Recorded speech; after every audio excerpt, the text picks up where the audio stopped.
तो hello everyone, अस्सलाम वालेकुम। सारे देवी देवताओं की जय। तो ये किसी ने क्वेश्चन पूछा था मेरे को, एक अलग टॉपिक पे था। पहले मैंने बहुत सोचा कि मैं पहले बता दूँ क्वेश्चन क्या। क्वेश्चन ये है कि किसी ने पूछा कि आपने कहा कि तामसिक सिद्धियों के लिए लोग बलि चढ़ाते, मुर्गे बकरे वगैरह की। आपके खुद के धर्म में और उपनिषद वेद्स में भी बलि के बारे में दिया गया है, तो आपका उसके बारे में क्या बोलना है? तो यार मैंने बहुत सोचा कि टॉपिक को कंसिडर करूँ क्या नहीं, लेकिन फिर मेरे को ऐसा लग रहा था ना, मैं को छुपा नहीं पाता। अगर कोई मतलब मेरे अंदर बात है तो फिर मैं बोलना ज़रूरी है। और क्योंकि मैंने ऑलरेडी उस टॉपिक पे बात की थी, मैंने उसमें ये बताया था कि जो वो देवी देवता की पूजा करते हैं उन लोग उस शक्तियों को भोग चढ़ाते हैं, उसमें बलि चढ़ाते हैं, और बलि में बहुत बार प्रेतों को भोग चढ़ाया जाता है। जो देवी देवता कोई आपका भोग नहीं ले रहे होते, जो दूध काम कर रहे होते वो लोग भोग ले रहे होते हैं। वो उसमें बहुत सारी कैटेगरी आ जाती है, उसमें भी प्रेत होते हैं, सिद्धियाँ होती है, तंत्र होते हैं, बहुत सारी चीज़ें जो भोग लेती है। तो उसके रिगार्डिंग मैंने बताया था, ना कि महाकाली को भोग चढ़ता है। लेकिन अभी क्योंकि आपने पूछा है, मेरे को ऐसा लगा कि हो सकता है बता के कुछ क्लैरिफिकेशन मिल जाए और कुछ लोगों को गाइडेंस मिल जाए। सबसे पहली बात, मैं मुस्लिम हूँ, मैं नॉनवेज खाता हूँ। ऐसा नहीं है नहीं खाता हूँ, मैं नॉनवेज खाता हूँ। और सच बात है, इस्लाम में, हिंदुइज़्म में भी बलि के बारे में डिटेल डिस्क्रिप्शन से आप उपनिषद पढ़ोगे, आपको डिटेल में बातें मिलेगी। और हिंदुइज़्म की बात नहीं है, पुराने सारे सिविलाइजेशन कहाँ से भी, मतलब आप जेरूसलम ले लो, क्रिश्चियनिटी ले लो, और उसके पीछे फिर सारे ले लो, रोमन्स ले लो, ग्रीक ले लो, एस्टेक सिविलाइजेशन जो सबसे पुरानी सिविलाइजेशन है, वहाँ तक चले हो। वहाँ तक में बलि को एक प्रथा बताई है। उसका रीज़न ये रहा है, सबसे इम्पोर्टेंट बात, कि उन लोगों ने ये माना है, जो भी ये काम करते थे, फॉर एन एग्जाम्पल, मतलब इंसानों ने ये माना है कि अगर हम लोग अपने जो भी काम कर रहे, बिजनेस कर रहे, चाहे आप आर्मी में हो, बिजनेस में हो, डॉक्टर हो, जो भी, अगर अपनी फील्ड में जो सुप्रीम नेचुरल फोर्सेस है, जिसको देखा नहीं जा सकता, अगर उनको जानवरों की बलि चढ़ाई जाए तो उससे वो खुश होते हैं और वो शक्ति हमारी मदद करती है। तो अभी जैसे कि किसी ने बता दिया, ऋषि मुनि साधना में यज्ञ के दौरान बलि चढ़ाते थे। यार सबसे पहले तो ये समझ लो, रिचुअल्स अलग है, रिलीजन अलग है। आप रिचुअल्स को रिलीजन के साथ में कंबाइन मत करो। ऑफ कोर्स रिचुअल्स रिलीजन के थ्रू ही आते हैं, लेकिन रिलीजन का एक अलग कॉन्सेप्ट है, एक लॉज है जो लोगों को निभाने हैं। धर्म मतलब जो अच्छे कर्म को बताया गया, अगर आप उसको फॉलो करेंगे, और जो बुरे कर्म बताए गए उसको नहीं फॉलो करोगे, तो वो होता है धर्म। ठीक है, ना कि कोई टाइटल कि मुसलमान या हिंदू। सबसे पहले ये बात, रिचुअल्स को रिलीजन के साथ कंबाइन मत करो। अभी आपने बोल दिया कि ऋषि मुनि यज्ञ करते थे। ऑफ कोर्स ऋषि मुनि यज्ञ करते थे। इसका मतलब ये नहीं कि हर दाढ़ी टोपी वाला पक्का मुसलमान है, या हर भगवा पहनने वाला पक्का संत है। ज़रूरी नहीं है, बहुत सारे गलत काम करने वाले भी होते हैं। आपको बहुत सारे दाढ़ी टोपी वाले मिल जाएंगे, और बहुत सारे संत मिल जाएंगे भगवा पहने हुए, जिन्होंने बहुत गलत काम किए। तो वो जो ऋषि मुनि या जो भी है, वो उस वक्त जो यज्ञ करते थे, उनकी क्या रीज़न थी वो आपको पता नहीं है।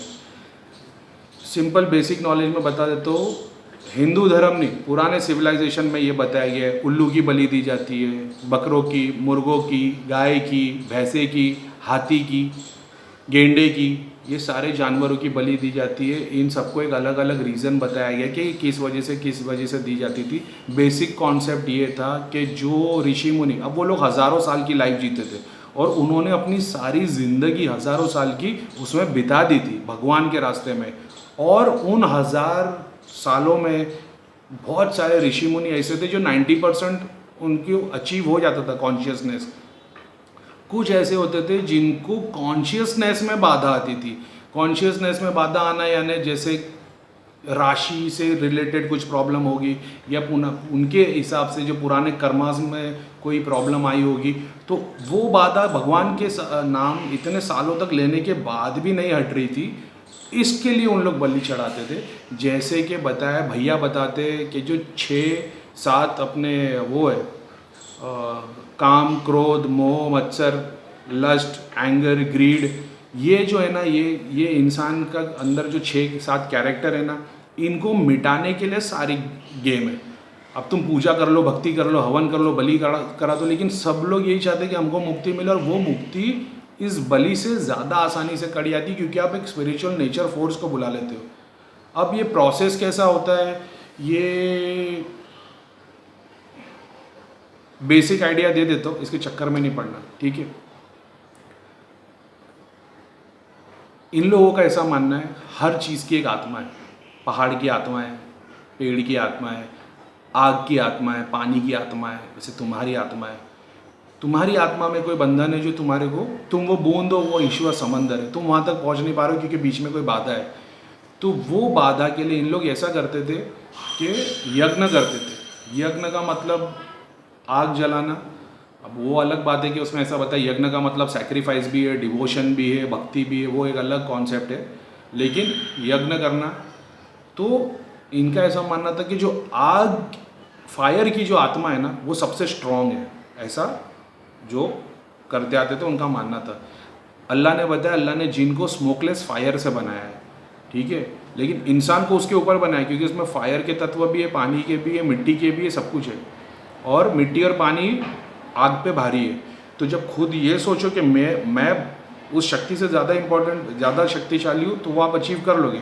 अब आप अगर फायर को पावरफुल समझते हो, तो ये होता था, ऋषि मुनि ये करते थे कि जैसे हिंदू धर्म में बताया, मंत्र एक आत्मा है। आप किसी स्थूल चीज़, पत्थर की मूर्ति को भी मंत्र जाप करके सिद्ध करके उसमें एक आत्मा डाल सकते हो, आप उससे बात कर सकते हो और वो आपको जवाब भी देगी और सब कुछ आपके काम भी करेगी। ये है कॉन्सेप्ट। तो आग में वो जो आत्मा होती है, जैसे फॉर एन एग्जांपल मैं शंकर भगवान का भक्त हूँ और मेरे को अभी उससे अचीव करना है, तो वो आग में यज्ञ करते थे और वो मंत्रों का उच्चारण करते थे, जिससे वो आत्मा क्रिएट हो जाती थी, वो एनर्जी आ जाती थी। अब उनको भोग चढ़ाया जाता था। अब वो मैं उसमें नहीं जाता कि बहुत सारे जानवर चढ़ाए जाते थे, घी चढ़ाया जाता था, नारियल चढ़ाया जाता था और बहुत सारी अलग अलग सामग्री, चावल, गेहूँ, आटा, आटे के बने हुए जानवर, वो सब डाले जाते थे ताकि वो एनर्जी का पेट भर जाए और बाद में वो हमारे लिए काम करे। ये बेसिक कॉन्सेप्ट था। अब काली की पूजा होती है। काली माता को खून चढ़ाने का और जानवर चढ़ाने का रीज़न ये है कि ये एक आता है कि जब माँ काली ने जो राक्षसों को मारी, तो उनका ऐसा था, ब्लड जब ज़मीन पे गिरता था उसमें से 2 राक्षस निकलते थे। तो उन, और क्योंकि ब्लड में बैक्टीरिया होता है और वो ब्लड अपने, अगर अपन लोग कोई जानवर का खून पी लेंगे तो वो बैक्टीरिया हमारे ब्लड में मिलके और बैक्टीरिया क्रिएट करते। ये साइंटिफिकल चीज़ है। अब उसको आपने स्पिरिचुअलिटी से जोड़ा है कि महाकाली राक्षसों का वध करने के बाद में खून उनका पी जाती थी। तो इन लोगों ने, जैसा हर देवी देवता का एक फेवरेट फल या फ्रूट है या स्वीट्स है, भोग है, वैसा इन लोगों ने कॉन्सेप्ट लगाया कि महाकाली का खून है, तो महाकाली को जानवर काट के खून चढ़ाओ। अब बहुत सारे जानवरों की बलि के बारे में बहुत सारी चीज़ें बताई गई है, हर एक जानवर की कैटेगरी बताई गई है। 1000 भैंसों की कुर्बानी करने से आप बहुत स्ट्रांग हो जाओगे। अब उनका रीज़न था, कॉन्शियसनेस के लिए करते थे, किसी बाधा को क्लियर करने करते थे। राजा महाराजा अपनी आर्मी वॉर से पहले हज़ारों जानवरों की बलि देते थे। क्यों? क्योंकि उनका ऐसा मानना था, तो उनकी कुल देवी या जो देवी है, जो महाकाली के इसमें से ही आती है, तो उसमें ये बताया गया था कि वो बलि इसके लिए चढ़ाते थे ताकि इनकी आर्मी के लोग ज़्यादा मरे नहीं, उनका खून ना बहे, इसलिए पहले ही खून चढ़ा दिया जाता था। आप राजस्थान के देखोगे तो आज भी बलि प्रथा है, जो उसमें हथियारों पे खून चढ़ाया जाता है, ठीक है। अभी वो आप गूगल कर लेना, आपको यूट्यूब पे देख लेना, बहुत सारी चीज़ें पता चलेगी बलि की। लेकिन मैं सबसे इंपॉर्टेंट बात बताता हूँ, जिसने मेरे से क्वेश्चन किया कि बलि की प्रथा है तो आपने बलि को मना कैसे कर दिया। ठीक है, बलि की प्रथा है, मैं मानता हूँ।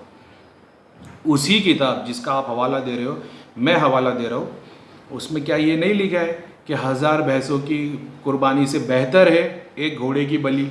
अश्वमेध यज्ञ बोलते हैं उसको, बराबर। हो सकता है वर्ड में कुछ आगे पीछे हो, लेकिन अश्वमेध ही बोलते शायद। उसमें ये नहीं लिखा है कि एक घोड़े की बलि 1000 भैंसों से बेटर है। और उसी किताब में ये भी लिखा है कि 1000 घोड़े की बलि से बेहतर है एक सन्यासी का एक मंत्र का जाप। यानी अगर एक सन्यासी एक बार एक मंत्र का उच्चारण कर लेगा, वो 1000 घोड़ों की बलि से ज़्यादा बेहतर है। हाँ, तो आप ये नहीं पढ़ोगे। क्यों? क्योंकि उसमें सन्यासी बनना पड़ता है, उसमें सारे डिज़ायर्स छोड़ने पड़ते हैं, घर, फैमिली। और सन्यासी का मतलब ये नहीं है कि आप घर छोड़ के जंगल चले आओ। सन्यासी का मतलब ये है कि खुद के डिज़ायर्स को मार दो दूसरों के लिए जियो, उसको बोलते हैं सन्यासी। जिसने सब कुछ छोड़ दिया है, तो सब कुछ छोड़ दिया मतलब खुद के काम धंधा नहीं छोड़ दिया, ये तो निकम्मा होने की बात है कि आपने काम धंधा, बीवी बच्चे, माँ बाप सबको छोड़ दिया और आप जंगल चले गए, ये तो निकम्मापन है। आपको सारी ड्यूटीज़ निभानी है, उनको पूरा करना है, उनको पूरा करने के बाद जंगल जाना है या उनको त्यागना है सारी चीज़ों को, उसको बोलते हैं सन्यासी। अब आप सन्यासी बन रहे हो नहीं और आप बलि चढ़ाने के लिए तांत्रिक के पास चले आ रहे हो। बहुत सारे तांत्रिक महाकाली की पूजा करते हैं और बहुत बार ऐसा होता है उनकी महाकाली हट जाती, कोई तांत्रिक की आत्मा पीछे खड़ी हुई जाती है प्रेतों के साथ। अब वो जब भी देखता है उसको वो महाकाली दिखाई देती है। अब वो उस पर भोग चढ़ाया जाता है, भोग चढ़ाया जाता है। ये भी एक बात है, उसकी शक्तियाँ किधर ना किधर से उसको बता देती है कि भाई कुछ क्रिया हो गई है, कुछ उल्टा हो गया है, तेरे पास वो शक्ति रही नहीं। लेकिन वो मटेरियल डिज़ायर में और लोगों के पैसे हटने में इतना इन्वॉल्व हो चुका रहता है कि वो उस चीज़ पे ध्यान नहीं देता, वो भोग चढ़ाया जाता है और काम किया जाता है। बहुत सारे लोग बात नहीं मानेंगे, लेकिन जितने भी लोग ना ऐसे तांत्रिकों के पास जाते हैं ना, उनके घर के सारी लेडीज़ लोग को नाभि के नीचे दुखता है। क्यों? क्योंकि तांत्रिक के जो भोग चढ़ाने वाले प्रेत होते हैं ना, इनको भेजना ही पड़ता है दूसरों के घरों में, नहीं तो ये तो वो तांत्रिक के घर की औरतों पे चढ़ना शुरू हो जाएंगे, उनको खाना शुरू कर देंगे। इसके लिए इनको दूसरों पे भेजना ही पड़ता है, ये सच बात है। तो ठीक है, तो मेरा बोलना ये था कि अभी आपको सन्यासी तो बनना है नहीं और आपको छोटे मोटे काम के लिए बलि चढ़ानी है। अब ये तो समझो कि वो प्रो लेवल के लोग थे जो उस लेवल पे पहुंच गए थे कि जिनके पास सारी चीज़ें करने के बाद कुछ नहीं बचा था, वो लास्ट ऑप्शन था। आपके पास तो हज़ारों ऑप्शन है, आप तो ना जाप करते हो, ना भक्ति करते हो, ना सेवा करते हो, ना दान देते हो, और आप सीधा बलि चढ़ा के अपना काम करवा रहे हो। आपको क्या लगता है बाकी के पीछे जो काम नहीं किए उसके कर्म नहीं आएंगे आपके पास? ये भी एक बात है। ऐसा नहीं है बलि एक फर्स्ट ऑप्शन है, बलि लास्ट ऑप्शन है। लास्ट जब कुछ नहीं बचेगा तो एंड में बलि करनी हो सकता है वो बलि। तो अब बाकी के फिर नए जो हिंदुइज्म और वगैरह में ये बताया कि बलि प्रथा गलत है, जो जानवर काट रहे खाने के लिए वो तो खाने के लिए काट ही रहे, तो दूसरे जानवर को कैसे बचाया जाए? क्योंकि बलि के लिए भी जानवर कट रहे, जो भगवान के नाम पे चढ़े आ रहे हैं उनको खाता कोई नहीं, वो डाल दिए जाते। और मुसलमान लोग तो बकरे और मुर्गे जानवर काट के खा ही रहे। तो उन लोगों ने एक कॉन्सेप्ट निकाला कि नॉनवेज की जगह पे जिंदगी की जगह पे पेड़ पौधों में भी लाइफ है। तो नारियल का कॉन्सेप्ट निकला, फ्रूट्स का कॉन्सेप्ट निकला और दूसरी चीज़ों का कॉन्सेप्ट निकला, आग में ये डाला जाए भोग के लिए। तो ये भी बात है, इससे भी काम हो जाता है, सच बात है। और अच्छा काम होता है, बल्कि भोग चढ़ाने में जब आप लाइफ नहीं डालते हो, बलि नहीं चढ़ाते हो, तो अच्छा काम होता है। और मतलब बात तो ऐसी हो गई ना कि जैसे सब लोग अपनी प्रोटेक्शन बोले भाई मैं फिर क्यों इतने चक्कर में पड़ूँ भोग चढ़ाने के, जाप करने के, वगैरह वगैरह करने, बलि चढ़ाओ। हाँ, तो आप मटेरियल डिज़ायर के लिए बलि चढ़ाओ, अच्छी बात है, आपको रिटर्न फिर कर्मा में आएगा। वही चीज़ आपके बच्चों को भुगतनी पड़ेगी, वही चीज़ फिर आप हिंदुइज्म फॉलो करते हो तो फिर से कर्मा में आना पड़ेगा, फिर पैदा होंगे, फिर से ये चीज़ें होगी, इसको डिनाई नहीं कर सकते। तो बलि लास्ट ऑप्शन है, ठीक है। और ज़रूरत नहीं पड़ती, 10 लाख में एक केस होता है जिसको बलि की ज़रूरत पड़ती है, नहीं तो किसी को बलि नहीं ज़रूरत नहीं पड़ती। गुरु के मार्गदर्शन से आप ऐसे ही काम अच्छे से कर सकते हो। और मटेरियल डिज़ायर, घर, बीवी, बंगला, बच्चे और दुनिया की चीज़ें नहीं पाने के लिए अगर आप थोड़ा पीछे हटोगे तो आपको बलि की ज़रूरत कभी नहीं पड़ेगी। और ये ऐसी बात हो गई भैया कि हमको प्रोटेक्शन की ज़रूरत नहीं, तो सब लोग ने गन हाथ में रख ली, अच्छी बात है, आपने गन हाथ में रख ली। बलि चढ़ाना जैसे न्यूक्लियर पावर रखना है, तो आप बोलोगे कि भाई हमको न्यूक्लियर पावर की ज़रूरत नहीं है, क्या है? देश को ज़रूरत है, आपको इंडिविजुअल को नहीं है। हमारी कंट्री को न्यूक्लियर पावर की ज़रूरत है, टैंक की ज़रूरत है, आर्मी को ज़रूरत है, क्योंकि उनको पूरी सोसाइटी, पूरी पॉपुलेशन को संभालना है।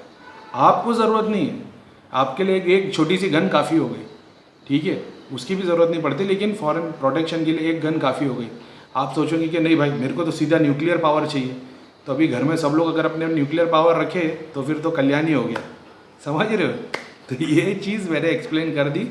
और बिलीव करो, बलि के चक्कर में नहीं पड़ो, तांत्रिकों के चक्कर में नहीं पड़ो, उस लेवल की चीज़, थोड़ा संयम रखो। ऐसा नहीं होता कि आप बहुत परेशान हो गए, परेशानी थोड़े टाइम की होती है। भगवान से प्रार्थना करो, चैरिटी करो, दूसरों से दुआ लेने का काम करो, बद्दुआ लेने का काम मत करो, ठीक है। आप किसी के लिए जेलेसी रखते हो या कुछ रखते हो, उसको ख़त्म करो, जाने दो। किसी ने आपका बुरा कर दिया, ऐसा सोचो कि चल ठीक है, भगवान ने मेरे लिए लिखा होगा, मेरी कहीं पीछे गलती रही होगी, हो सकता है मैं उसको माफ़ कर दूँ, कल भगवान के सामने खड़ा होऊंगा तो इस वजह से भगवान मेरे कोई गुनाह माफ़ कर दे। कोई भी गलती किसी से हो गई होगी, माफ़ कर दो, गॉड में बिलीव करो, किसी को भी रूप में ले लो, ये समझ लो कि भाई मैं अपनी प्रॉब्लम अपने भगवान से सॉल्व करवाऊँगा। उसके लिए रिक्वेस्ट करो, भगवान से भीख मत मांगो रोज़। भगवान को बोलते भगवान देख मेरा ये काम है, तेरे ऊपर है, तू करता तो तेरी मर्जी, नहीं करता तो कर देगा तो अच्छी बात है, तेरे को ज़्यादा बेटर पता है कि मेरे लिए वो क्या अच्छा क्या बुरा है। मैं उसके लिए जाप करता हूँ, ध्यान करता हूँ, अच्छे कर्म करता हूँ, लोगों की मदद करता हूँ जितना हो सके, चाहे 2 रुपये की मदद हो, चाहे 2000 की हो, चाहे 2 करोड़ की हो, जितना हो सके आप उतनी मदद करो और फिर रिजल्ट देखो। मटेरियल डिज़ायर को थोड़ा सा छोड़ दो। अभी मैं मानता हूँ बहुत सारे लोग हैं जो नौकरी करते काम करते और बेचारे उनके घर में वाइफ को तकलीफ हो जाती है तो नौकरी भी नहीं कर पाते, बहुत सारी प्रॉब्लम होती है। तो उन लोग के लिए शॉर्ट टर्म में यही होता है, भैया अगर आपकी सुनेंगे तो नौकरी छोड़ के बीवी को देखना पड़ेगा, जब आप ध्यान में बैठेंगे तो खाना कौन कमाएगा और क्या भगवान पालेगा। सच बात है, लेकिन जो सब्र करता है ना उसको उसका फल भी उतना अच्छा मिलता है। आप ये बली और ये तांत्रिकों के चक्कर में पड़ोगे ना, आपकी पूरी लाइफ उसी में निकल जाएगी। हर काम के लिए तांत्रिक के पास जाओगे, हर काम को बाधा में, हर कोई घर में बीमार हो गया आप उसके चक्कर में जाओगे। लेकिन जब आपकी बिलीफ भगवान में हो जाएगी ना, और फिर भगवान थोड़ा टेस्ट लेता है, नहीं लेता ऐसा नहीं, थोड़ा टेस्ट लेता है, आपको तकलीफ़ में डाल देता है और फिर बाद में ऐसा रास्ता आपको लगाता है कि फिर आपको नैया पार हो जाती है। फिर आपकी 7 पुश्तों को किसी को ये चक्कर में पड़ने की, नौकरी घर बार का टेंशन नहीं होता है, आपके सारे काम आसान हो जाते हैं। तो होप मैंने सारी चीज़ें बता दी और बलि और एनिमल सैक्रिफाइस के ऊपर मैंने डिटेल डिस्कशन दिया है। तो डिटेल नहीं किया है लेकिन जितनी मेरे को नॉलेज थी मैंने उतनी बात बता दी। उसके अलावा अगर आप चाहो तो आप स्टडी कर सकते हो, आपको उसका आइडिया मिल जाएगा क्या है। और मेरा पर्सनल एक्सपीरियंस, इसलिए बहुत लंबा डिस्कशन है, अभी मैं बोल रहा हूँ अकेला, मेरे सामने कोई क्वेश्चन करने के लिए नहीं है तो मैंने ये छोटा बना दिया। नहीं तो अगर मैं कोई बैठ गया और मेरे सामने 4 तांत्रिक बैठ गया है तो ये डिस्कशन, और मतलब मेरे को तो रत्ती भर भी नॉलेज नहीं है। जो वेद और जो सबके जानकार और जो उसको फॉलो करते उन लोग उसको मतलब प्रूव कर सकते, लेकिन उसी ग्रंथ में वो सारे स्क्रिप्चर्स में ये बात लिखी है, सन्यासी के 1 जाप घोड़ों के 1000 यज्ञ से ज़्यादा इम्पोर्टेंट है, ज़्यादा पावरफुल है। ठीक है, मंत्र शक्ति, भैया हमेशा से यही बताते हैं, मंत्र शक्ति से पावरफुल कुछ नहीं है। आप बिलीव तो करो। हम लोग कौन सी बलि चढ़ा रहे, मन्नू भैया कौन सी बलि चढ़ा रहे, इतने सारे तांत्रिक काम करते, इतने सारे भैया पे और धाम पे क्रिया करते, बाल बराबर भी तकलीफ नहीं आती। भैया कौन से बकरे चढ़ा रहे और भैंसे चढ़ा रहे, भैया क्या चढ़ा रहे, नारियल। नारियल में क्या है, कुछ ड्राई फ्रूट्स, चंदन की लकड़ी का भूसा, फूल और कुछ 2-4 चीज़ें, मेरे को उसके नाम नहीं मालूम है, बस वही चढ़ा रहे ना भोग में। आप खुद देखते हो ट्रक भर भर के डेली एक ट्रक भर भर के गोले जलते, मतलब कितना कितना मतलब माल जाता है, उससे शक्ति भी तो उतनी बनती है। भैया ने कौन सी बलि चढ़ा दी, भैया ने जितने तांत्रिक बलि चढ़ाने वाले थे सबको साफ कर दिए। साफ कर दिया मतलब उनकी तामसिक सिद्धियाँ छीन ली, उनकी पॉजिटिव सिद्धियाँ उनके पास ही रहती है। तो ये बात थी। तो बाकी इतना हो गया और ठीक है, सारे देवी देवताओं की जय। मैं मस्ती में नहीं बोलता। और जो मेरी बात सुन रहे भाई और जो ये वीडियो को फॉलो कर रहे उन लोग ध्यान दो और ये चीज़ों में ज़्यादा पढ़ो मत। और अगर आप उस लेवल पे पहुंच जाते हो जब आपको रियलाइजेशन हो जाता है कि अब किसी और की बात में नहीं आना, जैसे आप तांत्रिक के पास गए, तांत्रिक ने बोल दिया तो बलि कराएगा तो ठीक हो जाएगा। जब खुद को नॉलेज हो जाए कि भाई मैं जानता हूँ मेरी तकलीफ़ ये है कि मैं बाहर का खाना बहुत खाता हूँ, अब वो मुझसे कंट्रोल नहीं हो रहा, तो इसका मतलब ये नहीं तांत्रिक के पास जाओ बलि कराओ और उसके बाद में आप करेंगे। पहले खुद पे कंट्रोल करने के लिए दूसरे फॉर्मूले को फॉलो करो, क्योंकि एक बलि से एक ही प्रॉब्लम सॉल्व होएगा, बाकी 99 वैसे ही रहेंगे। लेकिन जब बलि नहीं कराओगे, भगवान वाला रास्ता लोगे, तो एक टाइम पे एक सीढ़ी के थ्रू जाओगे और वो पूरा का पूरा सिस्टम आपका सही बन जाएगा। और मैं फिर से बोलता हूँ, सिर्फ एक आदमी, हर घर का एक आदमी अगर आध्यात्मिकता में जुड़ गया ना, उसके पूरे ख़ानदान में आने वाली 7 पीढ़ी में उसके घर में कोई तकलीफ़ नहीं आएगी। और वो अकेला आदमी अपने पिछले जितने मर गए वो और आने वाली सारी पीढ़ी को मतलब भगवान के रास्ते लगा सकता है मरने के बाद भी, और जो पिछले मर गए उनको भी।